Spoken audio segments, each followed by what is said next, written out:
Hát a Székelyföldön más város nem volt, csak Sepsiszentgyörgy, ahol a székelységnek a múzeumát meg tudták csinálni. Hát miért ide csinálta? Azért, mert háromszék volt az 1848-as szabadságharc idején, meg a legtöbbet szenvedett, a legtöbb veszteség könyvelhetett el a háromszéki harcok idején, és a Székelyföld beleegyezett, hogy akkor legyen ide. Zaturecki Emília, Nagyajtai Cserei Jánosné már rég nagy gyűjtő asszony volt, Imecsfalván, a Kuriába, rengeteg anyaga volt. Hallotta, hogy a Székelység múzeumot akar csinálni, akkor a Székely Mikó kollégium felajánlotta, hogy a felső emeletét odaadja, hogy Emiliának a gyűjteményét tegyék oda be, megnyitották Székely Nemzeti Múzeum néven a Mikó kollégiumba, és 1910-ben, 11-ben elhatározták, hogy megépítik itt a Székely Nemzeti Múzeumot. Akkor ezt megvásárolták, és megterveztették Kós Károllyal.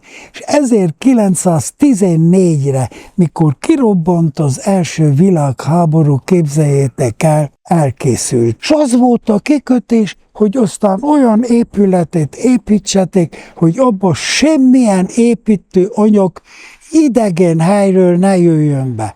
A Székely Nemzeti Múzeum akkor hozzatok olyan, hogy abból építsétek fel. Hát sikerült is az égvilágon minden, de amikor a Kós Károly eltervezte, hogy a főtoronyra mázas cserép kell, akkor azt mondották, hogy ez nem fog sikerülni, és ez Zalaegerszegről meg kellett vásárolják ezt és most, amikor javították itt, képzeld el, hogy jóformán egyik sem volt elpusztulva. 1914 óta. A első világháború kitörésekor, itt aztán akkor nagy változások voltak, mert ennek a múzeumnak nagyobb érték a néprajzi gyűjtemény volt, ruhák, blúzok, stb. Minden, és az irattár, a levéltár. Azt viszont vonatra tették, bombatámadás érte a vonatot, és minden elpusztult, amit innen vittek. És ami itt maradt, annak semmi bántódása nem volt. 1990-ben, mikor a rendszerváltás megtörtént, akkor kérem, innen mindent kipakoltatták, hogy adjanak nekik egy helyet, ahol csináljanak román múzeumot, és akkor a lényeg az, hogy azt elnevezték Kárpátok Múzeumot. A 48-as tervében a fő látnivaló, amit mindenkinek tudni kell, az egyetlen eredeti ágyúja, amit Gábor Áron öntetett Kézdivásárhelyen, természetesen, hogy minden, ami nem az ágyúnak a csöve, az később készült hozzá. A kerekek, a keretezés az égvilágon, mindenféle. Hátam mögött ez Gyárfás Jenőnek az egyik monumentális alkotása, aminek az a címe, hogy Gábor Áron Kökösnél. Van még egy nagy igazság is mellette, az, hogy tulajdonképpen Gábor Áron nem is a Kökösi híd mellett halt meg. Ő Kökös és Uzon között a főút mellett